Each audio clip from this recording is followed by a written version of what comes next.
कहने लगी 1 घंटे तक मैं कभी देखूं, कभी मुझे गुस्सा आवे।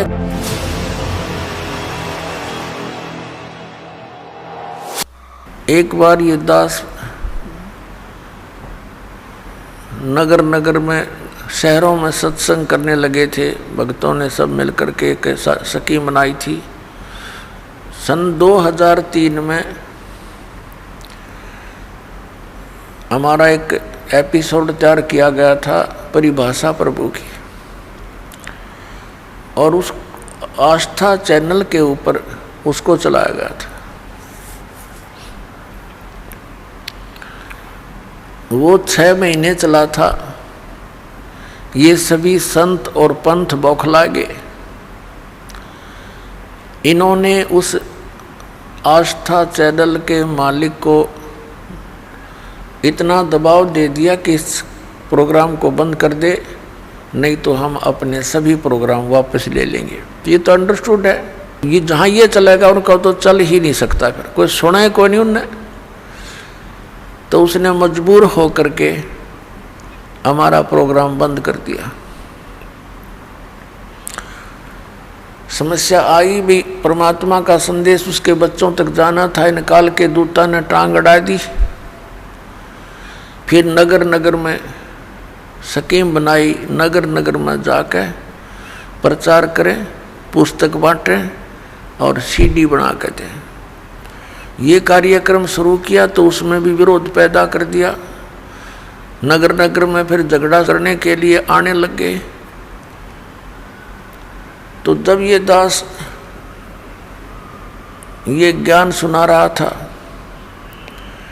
एक बहन आई एक नगर में, एक शहर में, और उस शहर में लोकल जो चैनल होते थे, लोकल जो जैसे केबल सिस्टम होता है, उस पर हम 15-20 दिन पहले सीडी चलवा देते थे उसको दे करके, ताकि शहर शहर के लोग ये परिचित हो जाएं कि हम क्या बताना चाहते हैं। तो उस बहन ने बताया कि मैं टीवी देख रही थी, जल्दी जल्दी चैनल बदल रही थी। संतों के सत्संग सुनने का मुझे बहुत शौक था। किसी का भी सत्संग सुनती थी, 5-4 मिनट के बाद सोचती थी दूसरे के वचन सुनती हूँ, इसमें आनंद नहीं आया। तो ऐसे करते करते आपका ये प्रोग्राम मैंने देखा।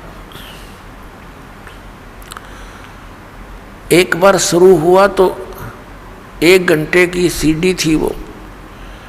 कहने लगी 1 घंटे तक मैं कभी देखूं, कभी मुझे गुस्सा आवे कि ये ब्रह्मा विष्णु महेश के बारे में क्या बोल रहा है। और जब प्रमाण दिखाए जा, क्योंकि मैं उनको पढ़ा करती थी, मुझे याद भी था और मेरे पास वो रखे भी थे।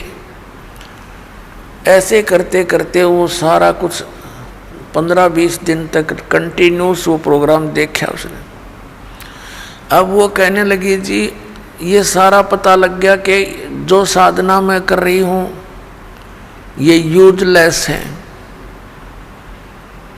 लेकिन इन भगवानों में इतनी आस्था होगी, अब भी इनको त्यागने को दिल नहीं करता।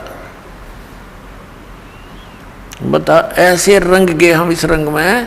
ये पता लग गया कि इन भक्ति से कोई लाभ नहीं, और आजीवन कर ली, इसलिए उसमें ऐसे रंगे गए। तो आज इस दास के सामने इतनी प्रॉब्लम आई है, लेकिन परमात्मा ने दया करी, अपने बच्चों को शिक्षित कर रखा है। परमात्मा का कोई भी कार्य त्रुटि युक्त नहीं होता। परमात्मा ने आकर ये ज्ञान दिया कि सबसे पहले आपका गुरु हो, गुरु भी पूरा हो। ये गुरु, नकली गुरुओं ने सारा काम बिगाड़ रखा है। तो सूक्ष्म वेद में कहा कि गुरुआं गाम बिगाड़े, संतो गुरुओं गाम बिगाड़े, ऐसे कर्म जीव कला दिए, ईब जड़े नहीं जाड़े। ऐसे कर्मों से ये लिप्त कर दिए अब इतना ज्ञान देने से भी वो उनसे हटने को तैयार नहीं, क्योंकि घना पुराना रंग हो गया। तो पुण्यात्माओं, परमात्मा जब यहाँ आए, छोटे से 5 वर्ष की आयु में ही वे अपना इस यथार्थ ज्ञान का प्रचार करने लग गए थे। उनके ज्ञान के सामने बड़े बड़े ऋषि, महर्षि, मंडलेश्वर